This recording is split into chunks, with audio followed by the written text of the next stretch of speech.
Hello बच्चों, Minerva एजुकेयर्स की concept learning class में आपका स्वागत है। बच्चों, today in this class we will solve two formative assessment number first of class sixth seventh workbook English. ठीक है, तो फॉर्मेटिव असेसमेंट फर्स्ट है बच्चों। आपने इस वर्ड के बारे में समझा होगा।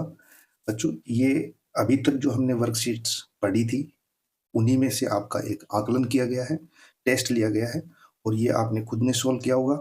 जो पिछली जो वर्कशीट्स पढ़ी उसी की उन्हीं में से जो कॉम्पिटेंसीज हमने क्लियर की थी और दक्षता हासिल की थी, उन्हीं में से ये आकलन किया गया था। तो बच्चों, फॉर्मेटिव इसका मतलब होता है रचनात्मक। रचनात्मक असेसमेंट मीन्स आकलन या मूल्यांकन। जब हम कुछ टॉपिक्स पढ़ते हैं और वो क्लियर होने के बाद में हम उनका टेस्ट लेते हैं, वो ही ये फॉर्मेटिव असेसमेंट है। इसके बाद में बच्चों कुछ टर्म के बाद में लगभग हमारा ज़्यादातर कोर्स हो जाता है। उसके बाद में एक समयावधि में आपका दूसरा जो असेसमेंट होता है वो है समेटिव असेसमेंट, जिसको हम योगात्मक मूल्यांकन बोलते हैं। और योगात्मक मूल्यांकन में जो ये कोर्स या सिलेबस या जो ज़्यादा स्टडी वाला मैटर होता है और उसमें से आपका टेस्ट लिया जाता है। तो बच्चों, हम सिर्फ ये 7 वर्कशीट जो हमने क्लियर की है उन्हीं से रिलेटेड क्वेश्चंस है, आपने सोल्व किए होंगे। और फिर भी कोई डाउट्स अगर रहे हैं तो आप अभी क्लियर हो जाएंगे। बच्चों ध्यान दें, फर्स्ट है इसमें tick the word that relates to the theme Olympic game, ग्रामीण ओलंपिक। बच्चों, ग्रामीण ओलंपिक आपने देखा होगा पिछले साल ये हर गांव में गेम्स का जो प्रोग्राम चले थे गवर्नमेंट के, जिनको हम ग्रामीण ओलंपिक नाम दिए थे। तो यहाँ पे बताया है कि ग्रामीण ओलंपिक किस चीज से थीम से रिलेटेड है। तो देखिए, दिवाली से, कलर्स से, गेम्स से और हंगरी यानी भूख से।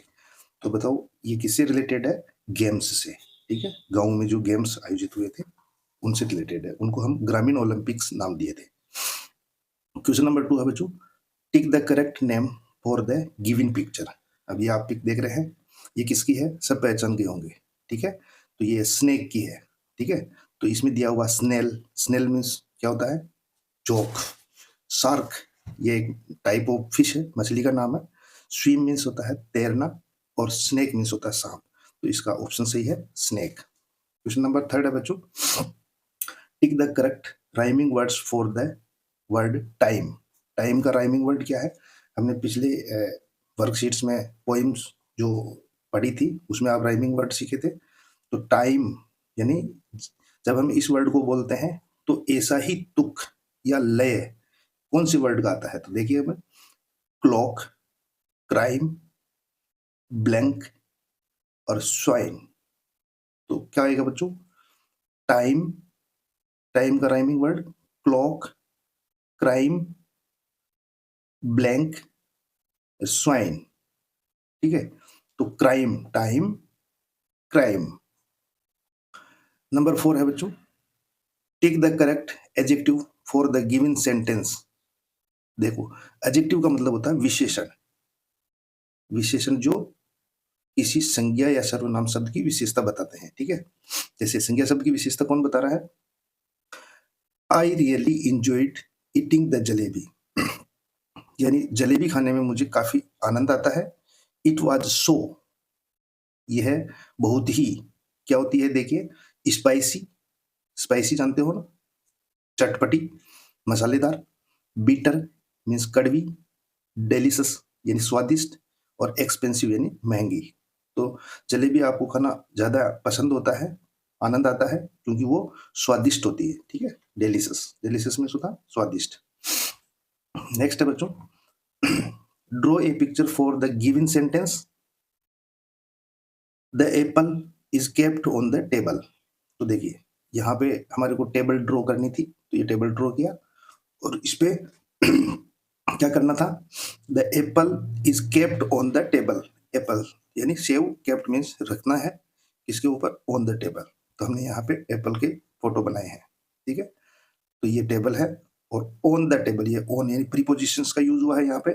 ऑन मीन्स ऊपर, जब कोई चीज किसी के ऊपर होती है जो उसके टच हो रही होती है, ठीक है, तो वहां पे ऑन का यूज होता है। तो यहाँ पे सेव टेबल के ऊपर है, ठीक है। नंबर 6 है बच्चों, the opposite word of sit, sit means होता है बैठना, तो इसका विलोम शब्द क्या होता है, ठीक है, विलोम होता है स्टैंड, यानी खड़े होना, ठीक है।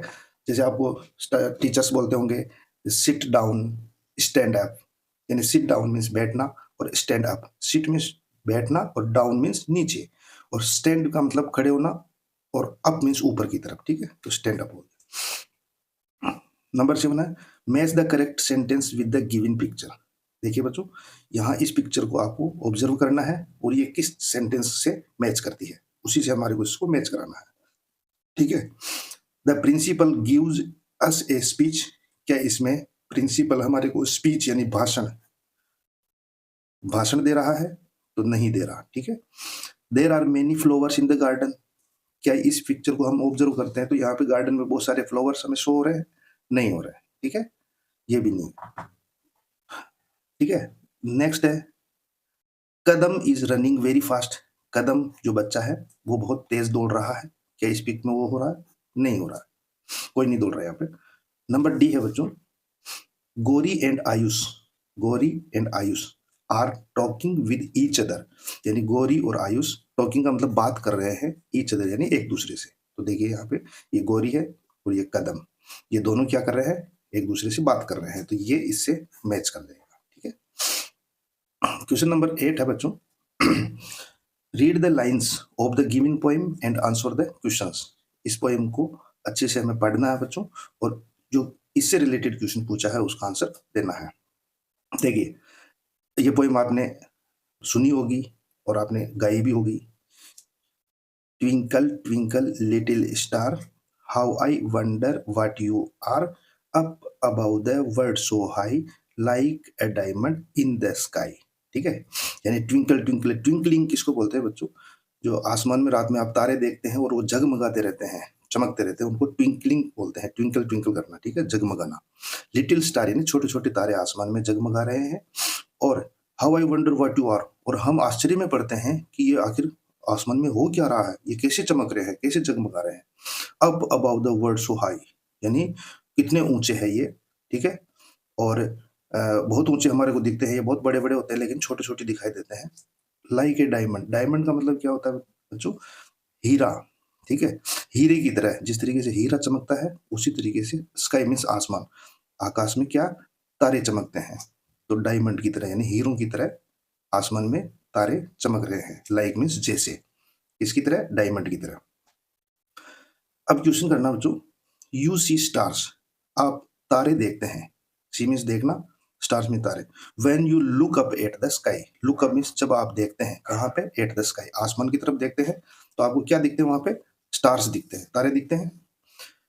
अब हमें क्या करना, नेम 3 थिंग्स, उन 3 चीजों के नाम लिखने हैं, that you will see if you look at your school ground, यानी आसमान में अगर हम देखते हैं तो हमें तारे दिखते हैं बच्चों, लेकिन हमें तो उन चीजों के नाम लिखना है जब आप, अगर आप स्कूल प्ले ग्राउंड में, सॉरी स्कूल ग्राउंड में देखते हैं तो आपको क्या क्या चीजें दिखाई देती है।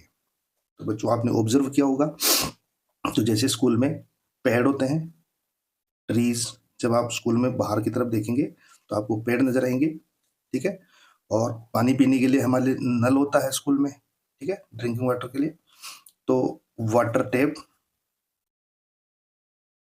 वाटर टैप यानी पानी का नल, और बच्चों प्ले ग्राउंड भी होता है, यानी जहाँ पे आप खेलते हो, PLAYGROUND, ठीक है, प्ले ग्राउंड। तो इस तरीके से जैसे हम इस पोएम की थीम के आधार पर दिया है कि जिस तरीके से हम आसमान में तारे देखते हैं जगमगाते हुए, उसी तरीके से अगर आप अपनी स्कूल के ग्राउंड में नजर मारेंगे या देखेंगे तो आपको कौन कौन सी चीजें दिखती है, तो उनमें से किन्हीं 3 चीजों के नाम लिखने थे और ये हमने लिखे हैं बच्चों। उम्मीद है आपको ये फॉर्मेटिव असेसमेंट फर्स्ट समझ में आया होगा, तो आप और इसको ट्राई करें, सीखें, और वीडियो पसंद आया हो तो इसको लाइक करें और चैनल को सब्सक्राइब करें। Thank you.